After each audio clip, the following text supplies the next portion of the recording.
27 апрельдә башкорт теленнән халыкара диктант акциясе үтә, язма эш быел 10-нчы тапкыр оештырыла. Тел һәм рух байрамына әйләнгән сараның тарихы турында интервью тапшыруында һөйләшәбез. Һаумыгыз, студияла Лилия Максутова һәм бүгенге әңгәмәсебез Рәсәйнең атказанган журналисты, Ватанда журналының баш мөхәррире Рәшидә Рәфкать кызы Мәһәдиева. Һаумыгыз, Рәшидә Рәфкатовна. Хәерле көн. Башкорт теленнән диктант бүген халыкара кимәлендә үткәрелә һәм ул ысын мәгънәһендә милләттәшләрне берләштерүче шундый зур бер сара булып тора. Әмма уның телевидение тапшыруы булып башлануын күптәр белмәй. Ошо турында ентекләбрәк һөйләһәгез инде. Ысынлап та 2013-14 елларда Башкортстан юлдаш телевидениеһендә без көндәлек дигән тапшыру эшләйнек. Мин ул вакытта телевидениела эшләйнем. Һәм шул көндәлек дигән тапшыруда без райондарды йөреп, онда урындагы башкорт җәмәгатьчелеге менән башкорт теленнән диктант язу оештыра торгайнык. Ул съемкалар бик күңелле үтә торгайны. Райондардагы төрле яшьтәге төрле һөнәр кешеләре бер класска йыела һәм улар үзләрен бала сагына кайткандай итеп тоеп, шул диктант вакытында бер-береннән күсерергә тырышалар, шаулашалар, менә балаларга әйләнгән кебек инде, укучыларга әйләнгән кебек итеп хис итәләр инде. Шулай итеп без райондарды йөреп сыктык, бөтен республиканы тиерлек йөреп сыктык, һәр берендә җиңүчеләр билдәләнде бит инде. Шуннан һоң июнь айында Рәми Гарипов исемендәге гимназия-интернатка сакырып, бердәм дәүләт имтиханы үткәрдек, улар өчен оештырдык. Һәм шулай итеп 2014 елда тапшыруды йомгакланык бит инде. Әйткәндәй, ул шул елда Кырымда үткән халыкара журналистларның көмеш каурый конкурсында лауреат дип табылды. Шулай итеп, тел һөйәрләр менән хушлаштык та үзебезнең аерылышкы килмәй.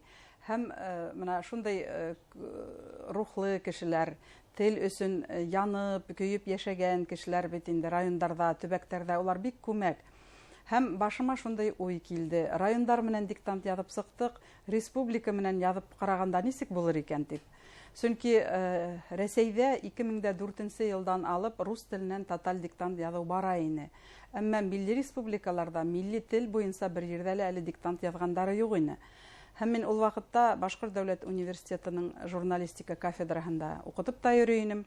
Үзебезнең Башкорт филологияһы һәм журналистика факультеты деканы Риф Бары юлы Әхмәдиевка мөрәҗәгать иттем. Идәгез без университетта шундай диктант язуды республика кимәлендә оештырып карайык дип. Ул шунда ук риза булды. Башкорт тел гыйлеме кафедраһы мөдире Ишмөхәммәд Галаудинов агайды сакырды һәм без өсәүләп утырып һөйләштек тә. Декан ул вакыттагы ректор Николай Данилович Морозкинга китте. Морозкинның җавабын бик тулкынланып көттек, чөнки ул башкортта түгел бит инде милләте буенча.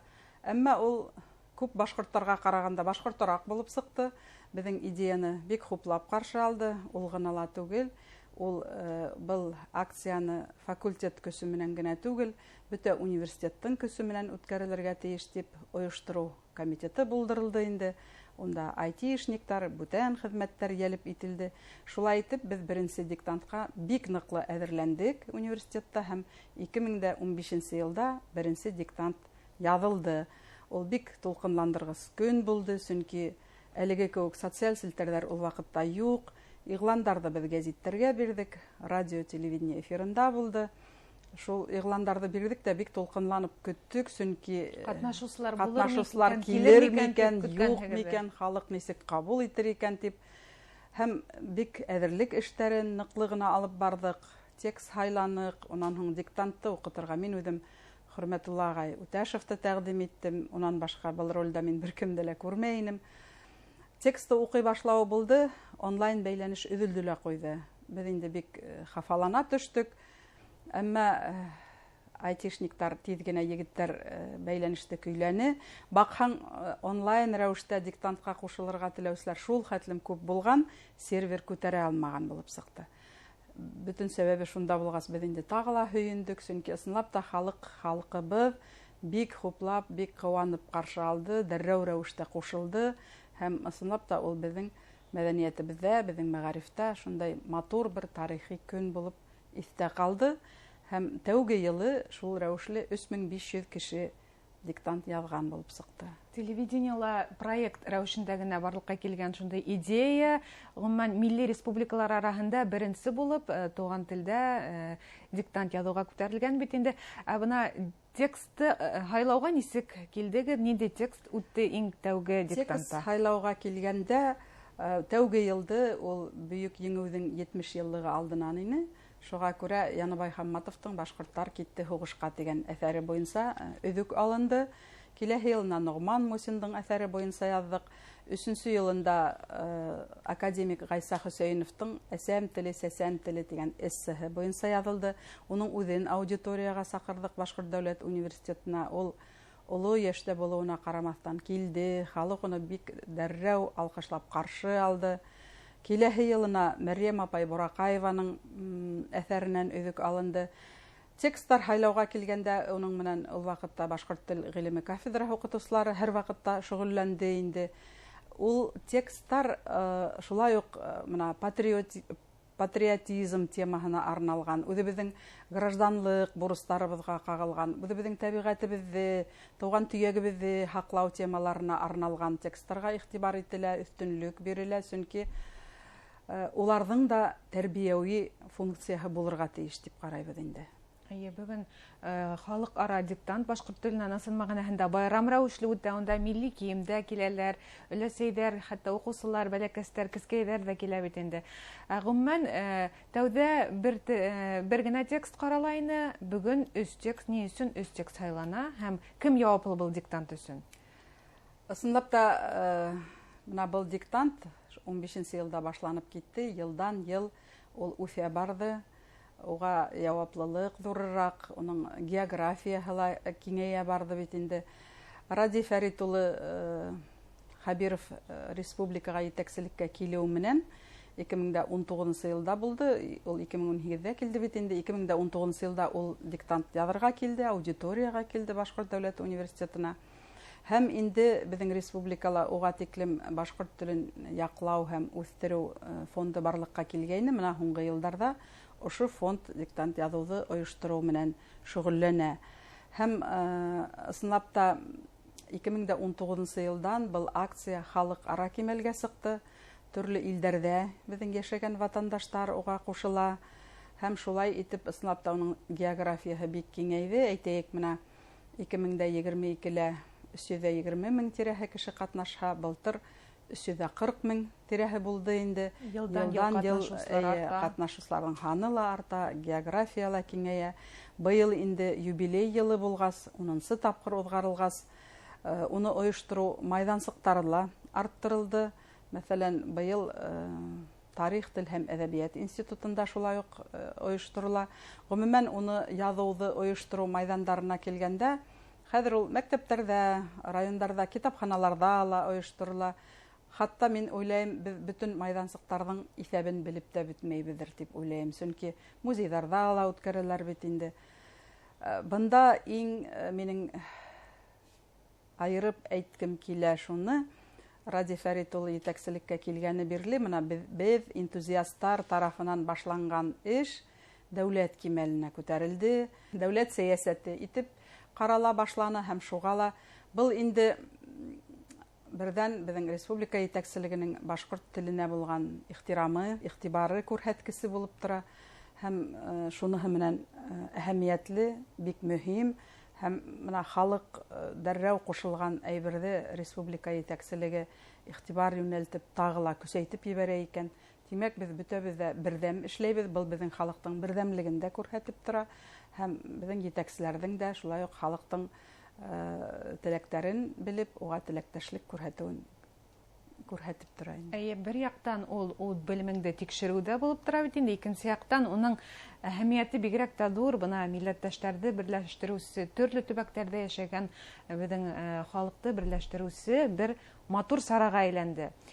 Быйыл тағы ла ҡабатлап үтһәгеҙ, ҡасан үткәрелә, ниндәй майҙансыҡтарҙа ҡушылырға була, онлайн һәм офлайн форматта, шулай бит? Хәҙер бит инде беҙ 3 кимәлдә яҙабыҙ.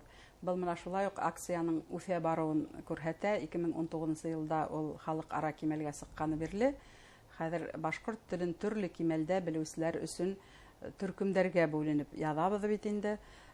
Телде яхшы белгәндәр, иркен аралашкандар, бер төркемдә яда, икенче төркемдә өйрәнә башлаусылар һәм өченчеһендә төньяк көнбайыш диалектта ядабыз бит инде. Был да менә шулай ук зур адым булды дип уйлайм, чөнки ысынлап та без телде бик яхшы белмәгәндәрне үзебездән ситкә тибергә тиеш түгелбез. Без телде хаклауда, яклауда бергәләп эшләргә тиешбез һәм менә шулай итеп өч төркемгә бүлеп үткәрү ул шулай ук менә безнең телде үстерүгә бер һәйбәт адым булып тора. Һәм күптән инде ковид осырларында безнең Башкортстан юлдаш телевидениеһы аша текстлар укыла ине бит инде. Быел да ул шулай буласак, әгәр кемдәрдер кайдалар аудиторияга бара алмай, өйдән генә лә ултырып язу мөмкинлеге бар.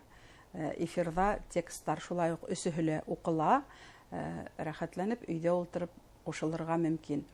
Инде эштәрне ебәрү өчен яки менә 27 апрельдә була бит инде диктант, сәгать 11дә башлана.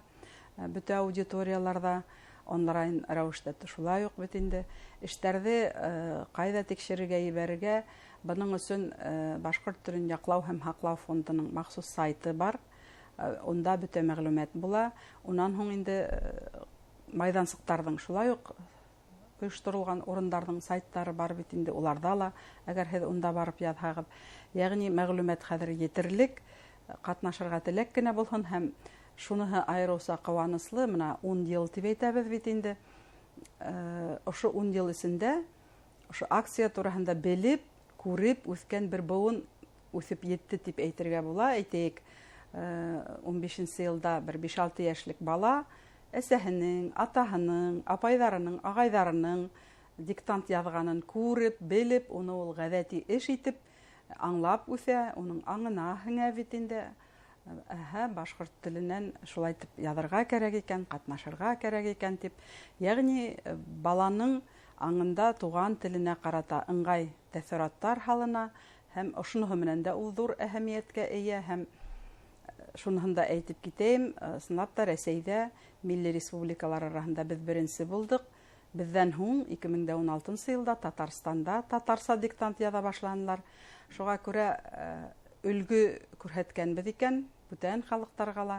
Без был эште дәвам итәргә тиешбез, югары кимәлдә үткәрергә тиешбез һәм шуга ла мин үзебезнең милләттәшләребезне, ватандашларыбызны кайда гына яшәүләренә карамастан, кем генә булып эшләүләренә карамастан, безнең ошо акцияга кушылырга, башкорт теленнән диктант язуда үзем катнашырга чакырам.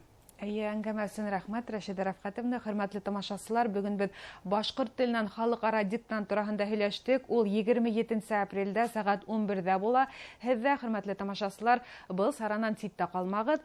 Хәзергә эфир тамам. Эфирда сорашканга тиклем.